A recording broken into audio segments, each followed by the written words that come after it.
Welcome to Art Toronto. My name is Mia Nielsen. I'm the director of the show, and I'm thrilled to welcome you to this platform talk, Economy and Belief, a conversation hosted by the Toronto Biennial of Art. This is one I've been really looking forward to and so glad you've joined us. Candace Hopkins will be leading the conversation. She's a senior curator of the Toronto Biennial, along with artist Camille Turner, Whitney French, artist, writer, and co-founder of Hush Harbor Press, as well as Liz Ikiriko, independent curator, photo editor, and photographer. Enjoy.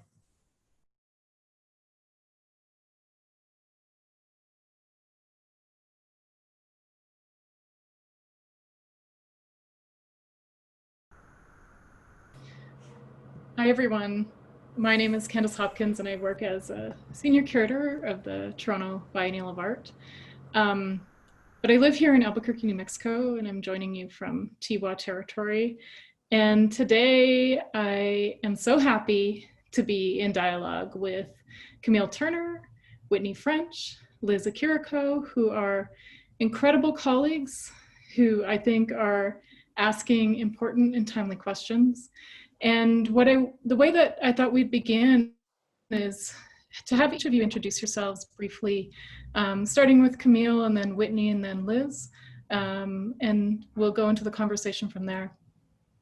All right. So I'm Camille Turner, and I'm an artist, and at the core of my work is home and belonging. The things that I'm interested in are stories of people of African descent who came here before me. At the moment, what I'm investigating is the history and legacy of transatlantic slavery and the involvement of what is now known as Canada.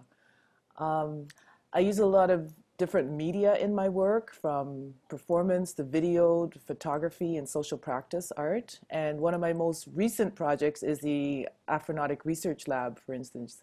It's a futuristic reading room where the public is invited to encounter silenced histories of anti-Black racism dating way back to before the founding of Canada and continuing into the present.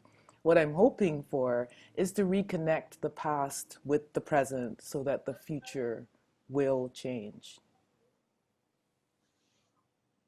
Thanks, Camille. Whitney? Thank you, Candace. My name is Whitney French. I am a writer and a person and a daughter of the African diaspora by way of Jamaica. And stories are the things that feed me. Writing and storytelling is what nourishes me. I have been writing since I was a kid and probably will continue writing until the day that I die. And I'm also an editor. I have edited a collection called Black Writers Matter, which is a collection of personal stories by Black Canadian writers and Black folks living in Canada, right across Canada. And the reason why I bring that up is it's really important, not just as a writer and a community builder, but like to actually foster other people's voices. That is something that I take really seriously, and it's a big part of who I am. I'm also the co-founder of Hush Harbor Press, which is Canada's only Black queer feminist press. And we are spiritually guided by the work of Octavia Butler. And Hush Harbor Press is really pushing forward to put out Black titles in this country and not just be the one and only, but start a constellation of other Black presses here. So I'm Liz Ikiriko. I'm a researcher, educator, mother, artist, and curator. And so I think that all of those elements of who I am come together in a sense that I'm always trying to prioritize stories of the African diaspora. I was born and raised in Saskatchewan to a white mother and a Nigerian father. And that's really informed kind of the way that I have developed in terms of thinking about space and land and indigeneity and Blackness, and the ways that we can push against structures that try to form and hold our identities. So through the work that I've done in the last little while, I'd say that a lot of the curatorial work that I've been doing recently has been looking at language and its relationship to photography and lens-based work. My history, my background is really focused on photography. And so I'm always interested in these kind of layers, these overlaps in terms of the ways that photography, language engage the body and space. So yeah, I think that's, I mean, there's all these ways that I think what I'm doing is always leaking into different other spaces. So I'm a writer as well. I don't actually ever claim that, but I have been writing a lot more than I used to. I'm a photo editor. All of these things inform each other. Thanks, Liz. So I think you would all agree that we're living through a moment of historical reckoning. Some describe this as a new era of civil rights. And it's certainly a point when white supremacy is being uncovered, it's being challenged, particularly in the realm of art and politics. I think it's also a moment when the economies that we've taken for granted or have been sort of left as is in the mainstream are also being questioned. During the Black Lives Matter movement, this means a call for the defunding of policing, for example, as a means to reinvest in those things that contribute to the greater social good. Yet in this moment, there's a call to dig deeper, and that's to make Black histories known, to make them public, to make them accountable, but also to begin enacting other economies. So Camille, I thought it would be great to ask this question of you first. Your work recently has been looking into Canada's involvement in the slave trade, specifically through the research into the building of 19 slave ships in Newfoundland. This active engagement is very different than the picture that Canada likes to paint of itself. That is as a place of refuge with little to no history of slavery. I'm curious to know if you can share with us some of your findings from this research and how it might change the perception of the nation. Okay. Well, the research that I'm doing is built on the research of a lot of Black women that came before me. Afua Cooper, for instance, Charmaine Nelson. Afua's work looks at Marie Angelique, who is a Black woman born in Portugal, who was enslaved in Montreal. She allegedly burnt down 40 buildings in the city, and yet most people don't even know her name. Charmaine Nelson, she writes about ports like Halifax and Montreal as slave ports. That is, ports where goods that were made by enslaved people would come by ship, and sometimes people that were enslaved would come by ship as well. So what their work tells me is that slavery was commonplace, it was transnational, it was governed by laws, and resistance was severely punished. I'm also building on the work of Bushra Junaid. Bushra is a curator and artist. She invited me in 2016 to be a part of an exhibition called Newfound Lands. And she is a Newfoundlander of Jamaican and Nigerian heritage. And her work looks at the intersection of her identities and looks at transatlantic slavery and Canada's involvement through this intersection. So when she invited myself and other Black artists to come and engage with this work, she shared her research. And one of the most stunning pieces was about a ship called the Sarah, a slave ship that was built in Newfoundland. So for me, that was the opening into this whole other world. So in 2019, when I was invited to the Buena Vista Biennial to take part in that, I decided, okay, I'm going to just focus on that ship. My partner is a historian, and he said, well, why don't you look in the slave voyages database? Maybe there's more ships. I didn't expect to find anything else, but there were 42 ships that were built in what is now Canada. And that is for the transatlantic trade. There were also ships built for the intra-American trade, so transporting enslaved people through around the Caribbean. Um, so this was the beginning of something huge to me, and I've been obsessed with this ever since. Um, Gosh, where to even start with that story? Basically, Britain and other imperial nations, they needed to dominate the sea in order to dominate other lands, to go across the ocean, steal land, and steal people, to produce the wealth. So basically, they had to build ships. Now, there were hundreds of ships built, and Europe started becoming deforested. So they needed to build ships in other places. And so in the colonies, they started building ships. And Newfoundland had, at that time, these huge, majestic pines that were 3 feet in diameter. If you go to Newfoundland now, you won't find those kind of trees. Um, so basically, they deforested Newfoundland as well. And now, when you're building a ship, and it takes like 2,000 trees to build an average ship.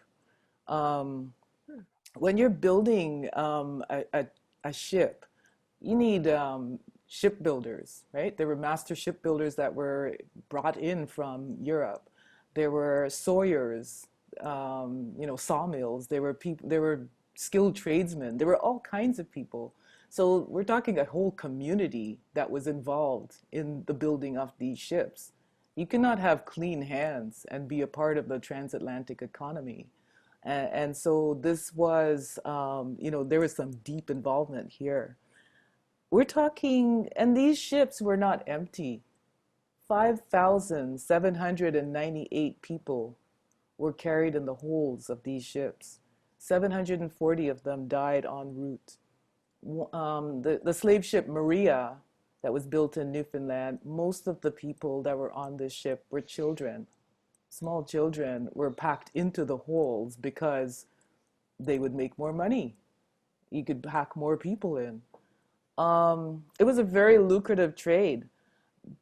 Each ship would pull in 10 to 12,000 pounds, and that was about 1.6 to $2 million in today's terms. There were governors of Newfoundland that were also governors of the Caribbean. There were all kinds of Newfoundlanders that were prominent who inherited money. And when slavery was abolished, as we know, there was reparations paid out, not to the enslaved, but to the slave owners to repay them for the loss of their property. So there were people that inherited this money that were connected to the Newfoundland cod trade. So these are just a few of the findings, and I'm still at the beginning of the research. There's still so much more that I don't know. But looking at Newfoundland through this lens and looking at the land that has become known as Canada through this lens, you see a completely different picture. You see a different place unfold. Exactly. Yeah, and I appreciate, Camille, you breaking down the numbers. I think that that's important, but also tying it to how this was not just an economy, but it depended on a certain kind of ecology that Newfoundland offered at that moment in time. And I know that this is ongoing for you. I know that you showed, parts of it in the Bona Vista Biennial, and you've continued to do your research, also going to Senegal and to Gorée Island. And maybe we'll get a chance to talk about that in a moment too. Wanted to bring Whitney into the conversation as well. Whitney, you founded a press, Hush Harbor Press. You've said that with that, you wanted to create a different economy for book publishing, as far as I understand it. For me, it was an example of how we can put anti-capitalist economics into motion. So I wondered if you could share how you did this, what you considered when you did this, and what kind of a platform does this create then for the writers that you support? Thank you, Candace, for that question. I will try to answer it as best as I can, because it is quite a bit. And I also just want to speak to kind of what Camille was saying around, yeah, I've seen your work, Camille. I'm a big admirer. Also, full disclosure, the press that I co-founded with my co-founder Alana Johnson, so it's not just my press, is called Hush Harbor Press, which was deeply informed and deeply inspired by your work, Camille, Hush Harbor. So this is just like really kindred, this connection. Yeah, without artists doing the work that you are doing, it would not be able to feed artists like myself to propel that. So just gotta say that, recognition where recognition is due, Um, but yeah, to your point, Candace, Hush Harbor is a Black queer feminist press, and we take all of those intersections very seriously. And I kind of want to sit with the politic of all of those things, the politic of Blackness and Black ownership. It is correct that we are exploring possibilities of different ecologies and economies for book publishing. We are still figuring it out. And one of the decisions that we've made, one of the many, many decisions that we've made as a press, is that it's irresponsible to promise a number of books to a number of writers without like sustaining and having a robust, rich, decentered, anti-capitalistic framework for which we can hold space for our writers. That is so important for us right now. And it is a challenge because all of the examples that we have around us, maybe I shouldn't say all, there are a number of really fruitful and longstanding radical presses that are decentering power, working without bosses, really trying to work from like a bottom-up approach versus a top-down approach. But the industry in and of itself, like many other industries, are steeply rich in capitalism, right? And so one of the things that we are thinking about and working towards, it's even strange me sitting here and talking about Hush Harbor because it would feel closer or maybe more authentically aligned to talk about all the people that I work alongside. So we are a collective. It is not me, Whitney French, editing all the work. It is not me, Whitney French, making the selection of the titles. It is not me, Whitney French, doing all of the labor. We decenter the power in our press, and we are actually unpacking our own internalized capitalism. Like there's a lot of times where I'm like, ooh, I would love to publish so and so, and I'm like, yeah, I can hook you up, but I can't because we're trying to work within a framework where we are not exploitative, we are not abusing our powers, we are keeping things fresh and open. Even the way that we are doing our call out, it's not dependent on who knows who or what knows what. We actually want our call out to be like a casting net because we know we're actually not that worried about finding titles because we need them. Sister Vision Press, who's another one of our inspirations, who had run from the mid to late 80s all the way to 2001, had shut their doors, and there hasn't been a press that has service like for us, by us, like women of color writing in 19 years. Like we got to think about that for a second. So I'm not concerned about publishing the titles. What we're concerned about is longevity and sustainability and relying on these governmental granting bodies and granting systems.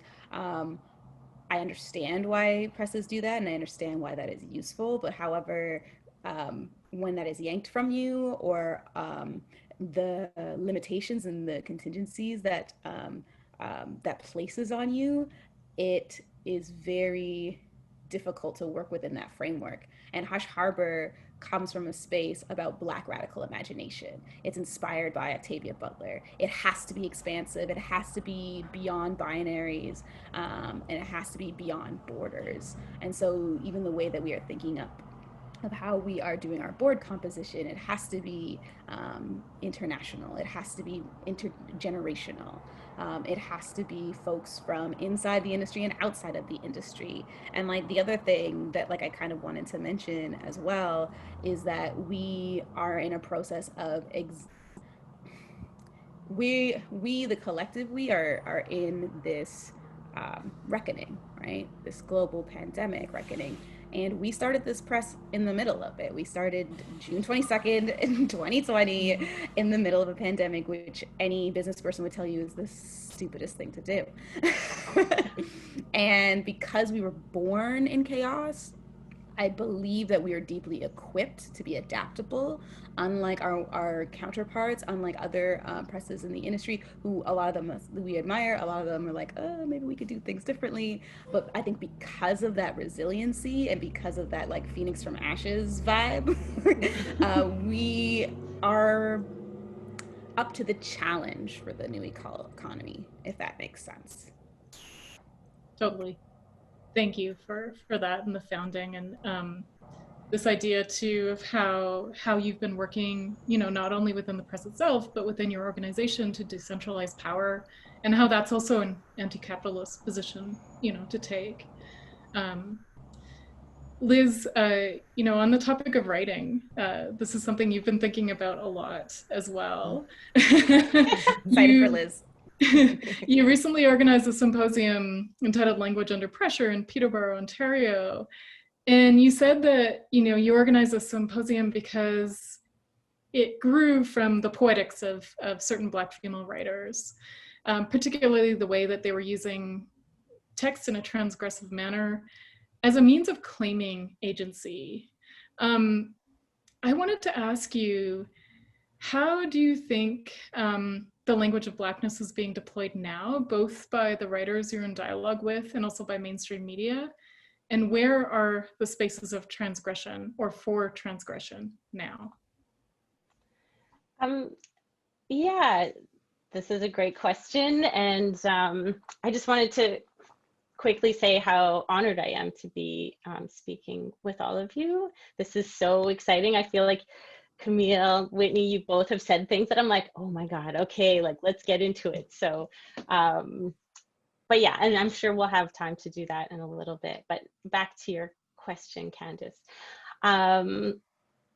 So I think I've been thinking about language and Blackness for a long time, and also the ways that we use our bodies and our voices in acts of resistance to domination. And so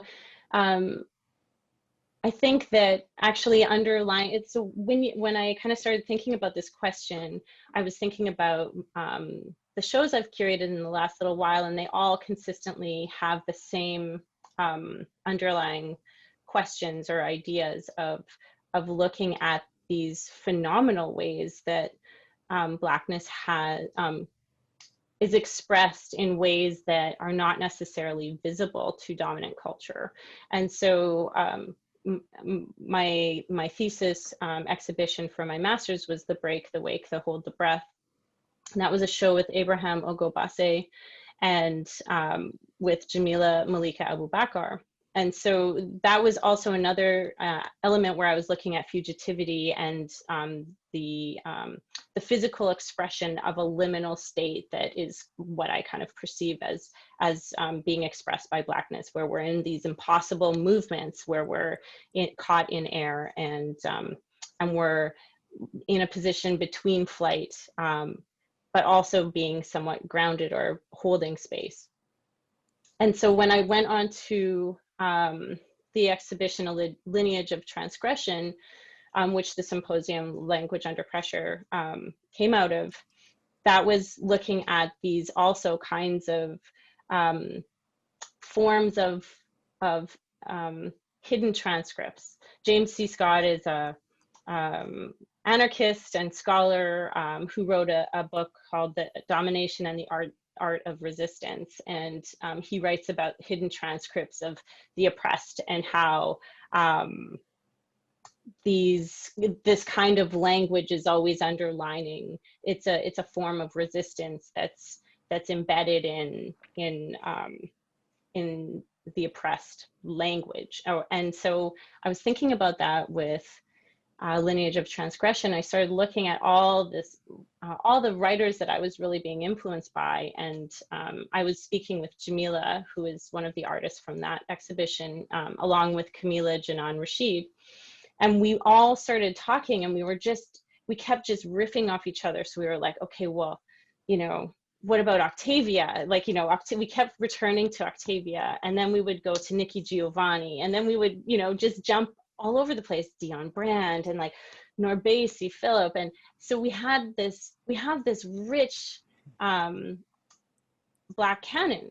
And it was so interesting that that for so many artists that I know working now, we're all pulling from this really beautiful canon, and that it was consistently, there was this understanding of it being transgressive. And I started thinking, well, this is actually, it's funny because we have a different understanding of what transgression is, in terms of looking at what our anchors are, what is our center.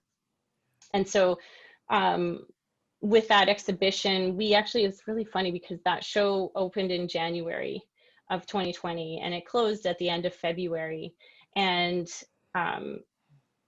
curating that show, Camila and Jamila and we all decided we would reread Parable of the Sower and Parable of the Talents, Octavia Butler. And it was wild. Like, now I keep returning to this fact that we were referencing this dystopian future and feeling just blown away by how important it was to think about the questions that Octavia presented, but at the same time that it felt like we were thinking about the future being in maybe 5-10 years. And then we closed the show and it was like the next day we're in Octavia's world. But anyway, so that's not really like answering your question, but so in terms of how I think Blackness is being deployed through language now, and especially in mainstream, is that there's these ways that I think that there's always going to be a claim or an attempt at co-opting Blackness in all its forms by dominant culture. And this is that slippery, shape-shifting component of whiteness. And for a long time, I felt like we had to be on guard for it, and I think we still have to be aware of it. But I think that I have more faith in the fact that the way that I understand transgression and the way that I understand the ways that we have a hidden transcript, we have a way of being that will never be able to be co-opted, that I kind of let go of a certain quality of being on guard. And I think one of the works, like one of the artworks that I've been thinking about through this is Michelle Pearson Clark's Suck Teeth compositions after Rashad Newsom, because in Suck Teeth compositions, there's a series of, I think, 17 people, Black folk that are sucking teeth, right? And it's this beautiful gesture that means so many things, right? And there's no description, right? There's no point of having to be overly didactic. And if you know about suck teeth, then you know that this act can mean irritation. It can be like, please, are you serious? Like, what? It can also be like, oh, that's fine. Like, there's so many variations, and that I really started thinking about how language expands past language, past words, right? It's the way we use our bodies, our movements. There's all of these ways that we will always be expressive, and in some ways I don't like saying that it's resistant, because I think it's just expressive. It's not in relation to a dominant culture. So I see that won't change in terms of mainstream media. I don't think it will ever change. I don't think that we're seeing anything different now, so much as, in terms of, there's more attention on Black culture in general. there's more focus on understanding or not understanding it. And that doesn't change the fact that we will always be transgressive, and we will always have a language that doesn't respond necessarily, like that will always be under the surface of dominant culture. So I feel like those spaces for transgression now are all over the place. Like they're online, they're on Zoom, they're on Instagram Live, and they will continue to manifest. But it is challenging because we are living in such a different time. So the onslaught of being kind of inundated with new ways that I think mainstream culture is vying for our attention can be really challenging to kind of weed through in some ways. Yeah. Thanks, Liz. I'm really struck by I didn't know this term, hidden transcripts. I thought it was, and I see Camille nodding. I thought that it was pretty amazing because also one of the first conversations that Camille and I had since we had a period of, more than a decade when we didn't see each other. You were talking about how, this evidence of the, the building of the ships, it wasn't hidden actually. It was there on the surface, but people chose to not look at it. So I thought that was really fascinating. But I wonder if one way of ending, and we only have a couple of minutes, is what are those hidden transcripts that we need to, pay attention to? What are those things that you're looking at right now that you're kind of calling out? Because one of the things that also struck me about each of you is how, when you're speaking, you're also bringing all of these other people with you. You're naming them. You're sort of like charting a kind of intellectual genealogy, which I thought was pretty amazing. So I don't know if anyone wants to take that on in the last couple minutes we have. I'll just be really quick, but I just want to say that I got to give props to Andrea Fatona, who was my secondary advisor on my master's and who directed me to reading James C. Scott and understanding this idea of hidden transcripts, which really was such a breakthrough in terms of working on my thesis. So yeah, and I think that that's one of the things that's so important is bringing my influences, with me and carrying them along. So I also just have been so significantly influenced also by Norbesi Philip, because I think also in the idea of hidden transcripts, she really is using language in this way where I think she's just decentering whiteness in everything she writes, and that there's just this way of actually understanding this idea of like a hidden transcript as being centered in a different way. Instead of looking under or around something, she's putting it right in the forefront for those who can see it. Nice. I have so much to say to that and not enough time to say it all, but yes, echo what you say, Liz, to Nurbasi, like radical, remarkable, breathtaking. And I think a lot of this conversation about hidden transcripts or like uncovering, unearthing, excavating these narratives and stories has a lot to do with the idea of us as survivors and as Black folks and as like the descendants of those who went through the thing that cannot be named are tasked with building a memory and rebuilding memories, like I think about what my work is as a publisher, and in like the kind of like mainstream, like I'm here to uncover like the unseen story, what's fresh and new. But Black folks have always been doing that, whether it's through the word or through music, whether it's through archival work, whether it's through song, whether it's through dance, whether it's through cooking, whether it's through parenting. We are unpacking those stories, and we will continue to unpack those stories because that is how we not only survive, but we also thrive, and how we continue onward. Yeah, it's always about like those hidden transcripts for me, really. Yeah, I feel like for me, looking at these or digging up these histories that are there you know, but silenced. I'm really conscious of the ghosts, you know, the unseen but ever present. That's what I'm looking at. Because I live in a place where, you know, there was a woman named Peggy Pompadour who walked these streets before me. I can't walk out of my place without thinking about Peggy, you know, without recognizing that I'm walking in her footsteps. So being conscious of the ghosts is how I'm thinking about those hidden transcripts. Thanks, Camille. I think being conscious of the ghosts are going to be the words that we end on. I want to sincerely thank you all, Liz, Whitney, Camille, for an amazing conversation that could be hours long. And hopefully it's just the beginning. So thank you so much. And thanks to Art Toronto too for helping organize this.